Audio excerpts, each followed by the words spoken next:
Hey there, sweet puppy. Mommy's back now, and I'm holding you nice and close, right where you belong. I've been thinking about you all week, wondering if you've been behaving like my good little pet, or if I need to tighten my grip just a little. But tonight, no matter what, you're safe with me. It's warm, it's dark, and the world outside doesn't exist, just us and the sound of my voice. Now hush. Let Mommy tell you the first story. Shh, puppy. It's starting now.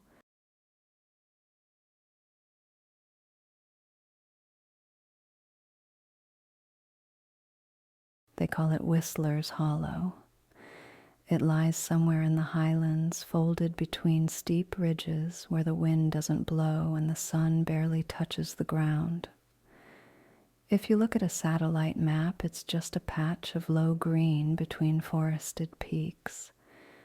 But if you speak to the locals, those who've lived there long enough to remember things others have forgotten, they'll tell you not to go.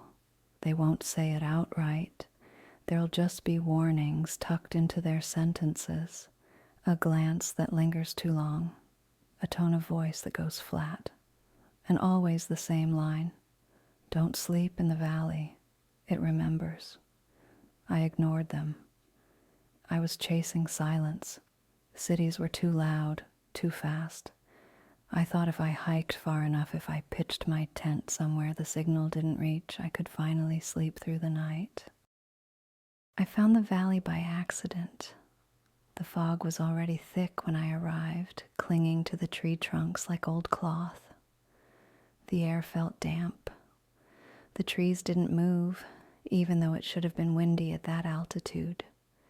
It was silent in a way that felt intentional, but it was beautiful, serene even. So I stayed. That night I dreamed of breathing, not my own, someone else's. Slow, raspy breaths that sounded like they were being forced out of lungs too old to work right. I couldn't see who it was, only feel them near me, very near. The breath hit my face. It smelled of soil and something older. I woke up in a cold sweat. The fog outside my tent was denser than before, white and impenetrable. There was no wind, no sound. I lay there still, trying to slow my breathing. That's when I heard the dragging. At first I thought it was a deer, maybe something injured, pulling itself across the grass. But the sound was too slow, too deliberate, a dry shk, shk, shk, like something being pulled across loose earth. It stopped just outside the tent. I didn't move. The zipper rustled slightly in the breeze. Then something pressed against the fabric. A shape, large, uneven. It didn't push in, just hovered, like it was listening. I don't know how long I stayed still. Minutes, maybe hours. I must have passed out eventually because the next thing I remember was waking up in daylight. When I stepped outside, there were tracks in the grass, wide, flat, as though something had been dragged in a lazy spiral around the tent. I tried to convince myself it had been a trick of the mist, that I'd been dreaming. I packed my gear and hiked out of the valley, but I couldn't shake the dream, or the sound. Back in town, I mentioned the experience to a woman at the general store. I expected a laugh, maybe a story about a local bear. But instead she went quiet, set my change on the counter without a word. As I turned to leave, she spoke. "It found you," she said softly. "Don't go back." I asked her what she meant. "The shambler," she whispered. "You stayed overnight. That's all it needs." I didn't ask more questions. I should have. Weeks passed.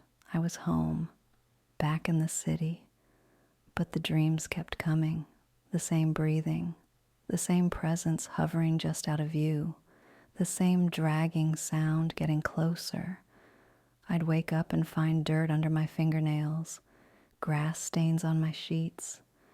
My front door sometimes would be slightly ajar. I installed a camera in my apartment. It never recorded anything unusual, just static during the hours I dreamed. I stopped sleeping. Eventually, I returned. I thought maybe I could face it, understand it, end it. I brought better gear, flashlights, cameras, sound recorders. I hiked into the valley in the late afternoon as the fog began to gather. This time, I didn't set up a tent. I stood in the center of the valley, recording everything.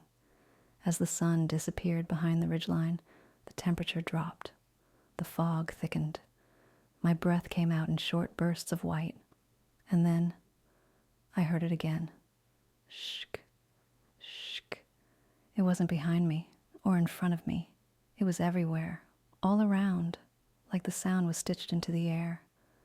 I turned, slowly. Out of the fog, a figure emerged, crawling, pulling itself forward with long arms that scraped the earth. Its body was warped, twisted, like it had been underground too long and hadn't remembered how to stand. Its skin was pale, sagging in places. Its head hung low, dragging behind it. It stopped about 10 feet from me. I couldn't move, couldn't scream. The thing lifted its head. It had no eyes, only deep, empty sockets. Its mouth was sewn shut with thin, brittle wire. The stitches pulsed slightly, as if it was trying to speak, trying to scream, but couldn't. And then, in a voice that didn't come from its mouth, I heard it. Don't look away. I don't remember running or how I got back to the trail. All I know is I woke up 2 days later in a ranger station, dehydrated and covered in bruises. They said I must have fallen, wandered, got lucky. I told them I didn't remember, which wasn't true. Now I live far from the mountains. I don't hike anymore. I don't camp. I keep my lights on at night. I check my doors and windows 3 times before bed. But sometimes I hear it. When the wind is still, when the night is too quiet, I hear the dragging. Shk, shk. It's patient. It doesn't need to run. It just needs you to remember. Because once you've seen it, once you've heard the breathing, once you've stood in the fog and stared into that eyeless face, it knows you, and it never, ever forgets. Oh, did my brave little puppy get scared? Come here, puppy, closer. Let me wrap you up tight just the way you like. There we go, snug and safe in Mommy's arms. You're so warm and snuggly. I could hold you like this forever. You were such a good boy listening to that last story. So obedient, so sweet. It made me want to whisper more into your ear. Let my voice melt right into your thoughts while you cling to me like the good little pet you are. Now let Mommy tell you more stories. Darker ones, slower, deeper. I want you squirming just a little under the covers, feeling that delicious mix of fear and comfort. Don't worry, love. I'll keep you warm. I'll keep you safe. All you need to do is stay close, hold on tight, and be Mommy's good puppy. Ready for the next story, darling? Shh. It's starting now. I couldn't sleep. The heat was unbearable. Even with the fan on full blast, all it did was swirl the humid air around like some lazy spirit. My sheets were damp with sweat, clinging to my back like wet paper. I tried everything. Cold water, flipping the pillow, even lying on the tiles of the kitchen floor. Nothing worked. So around 2:15 a.m. I gave up, threw on a loose shirt, slipped into my old slippers, and stepped outside into the summer night. The air outside was just as warm, but at least it moved. A slow breeze rustled the treetops and made the wind chimes on the porch murmur like they were half asleep. The night smelled of dry grass, warm soil, and faintly of engine oil from a nearby shed. Crickets hummed in a lazy chorus, and the occasional dog barked in the distance. The neighborhood was quiet. Not the eerie kind of quiet, not yet, just peaceful. Summer had its own kind of hush, one that didn't feel empty but full of unseen things living their nighttime lives. I started walking. Streetlights buzzed overhead, their cones of yellow light fogged by dancing clouds of moths and tiny bugs. They hovered and spiraled like they were worshiping the bulbs, drawn in by a god of warmth. I passed mailboxes leaning like drunk old men and fences missing a slat or two. Then I reached the road that led out toward the edge of town. I knew it well.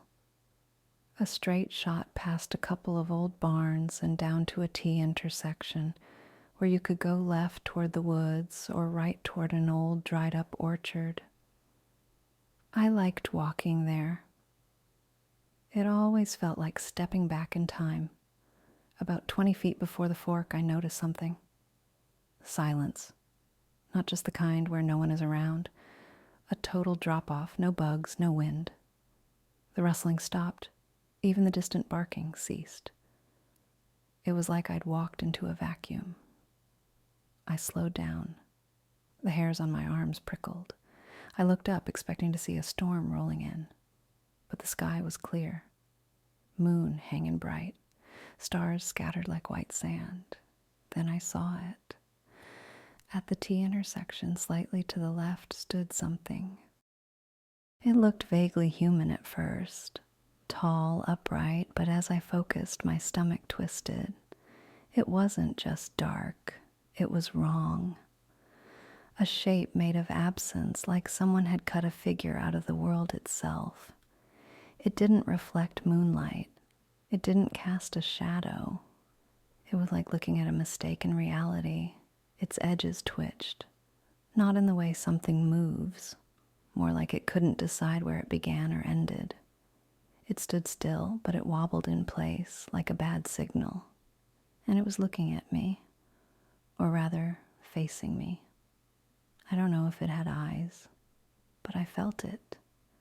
That heavy, sharp awareness, like standing on a stage under a spotlight, waiting for something terrible to start. Then I noticed the rooster, lying maybe 5 feet in front of it, almost at its feet, dead. Feathers matted and splayed like it had been tossed there. No visible wounds. Its eyes were wide open, glassy. The neck was bent at an unnatural angle. Blood had soaked into the dirt around it, already turning black in the moonlight. Near the bird, I saw something else, a circle of twigs, some chalk symbols, or maybe ash, drawn in patterns I didn't recognize. It looked old, but fresh. I should have run, but I didn't. I just turned around, slow as anything, and walked. Every step felt like pulling my feet out of wet cement. My skin itched, my ears rang.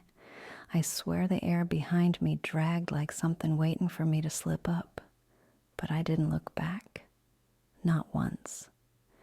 When I finally reached the part of the road where the bugs returned, when I could hear their buzz and feel the breeze again, I nearly collapsed. I breathed like I'd been underwater for hours.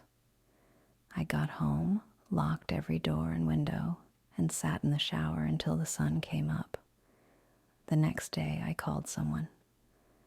A friend of a friend.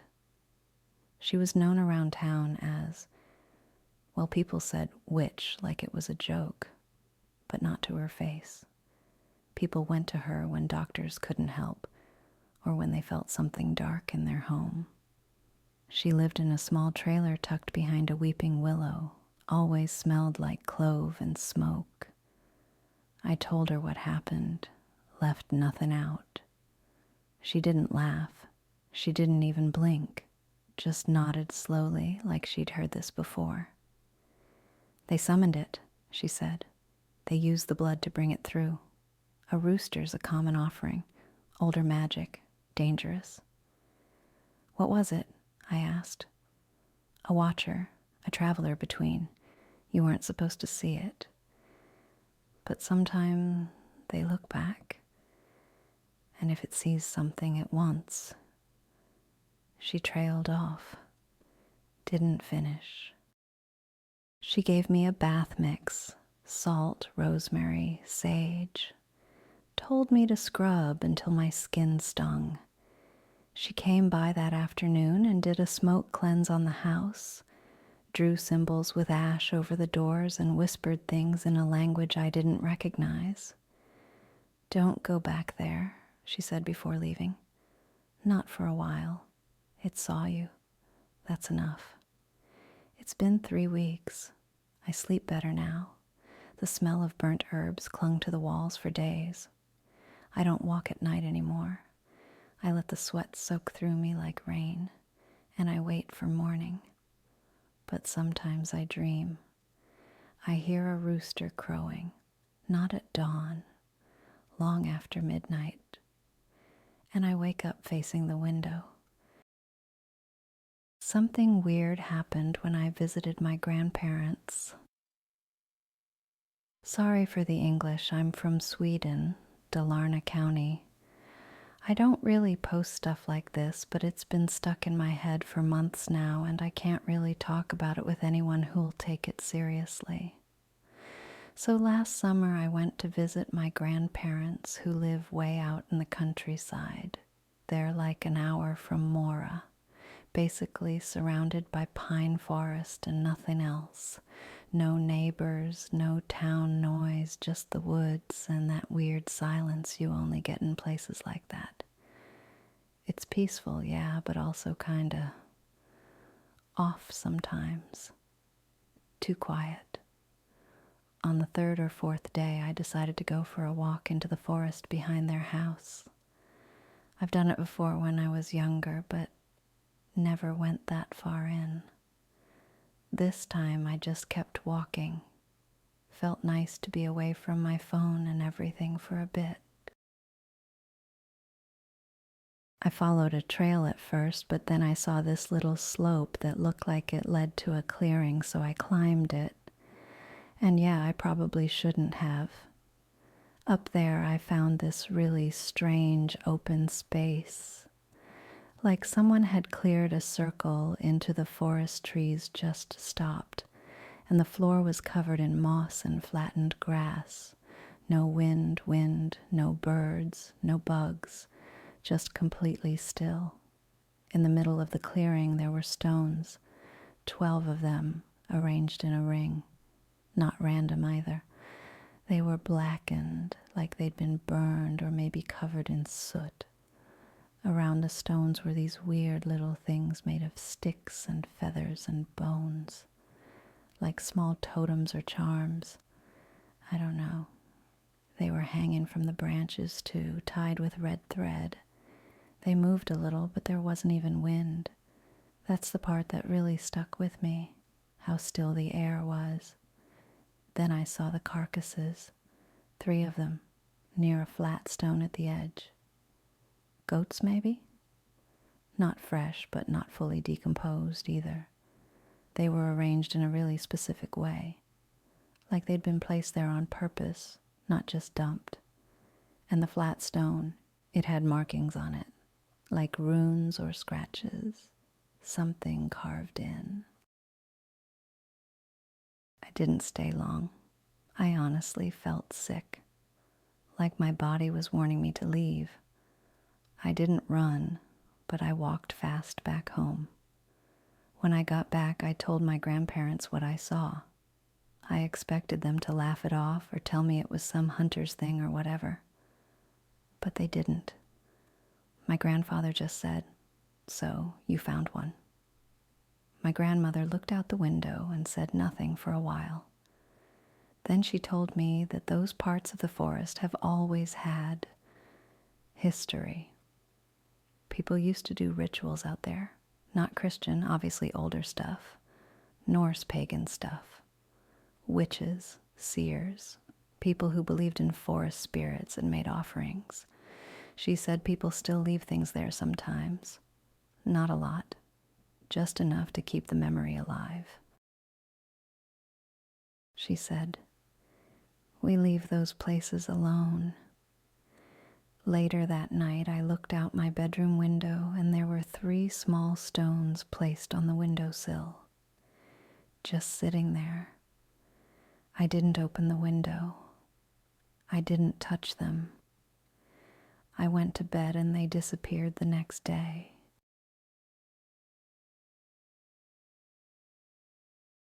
Okay, love, that's all for today's video. I hope you enjoyed it. You did listen carefully, didn't you? Good boy or good girl? Because if you didn't, well, Mommy does know how to discipline her naughty pets. Now be a good little puppy and hit that like button, subscribe, and leave a sweet comment below. Mommy loves reading your little thoughts. They give her butterflies. If you have a spooky story to share with Mommy, send it to the email down below, or just type it out in the comments. Mommy will read it all. Maybe while stroking your hair, whispering "good puppy" right into your ear. I love my little pets and can't wait to see you again in the next video. Remember, Mommy loves you.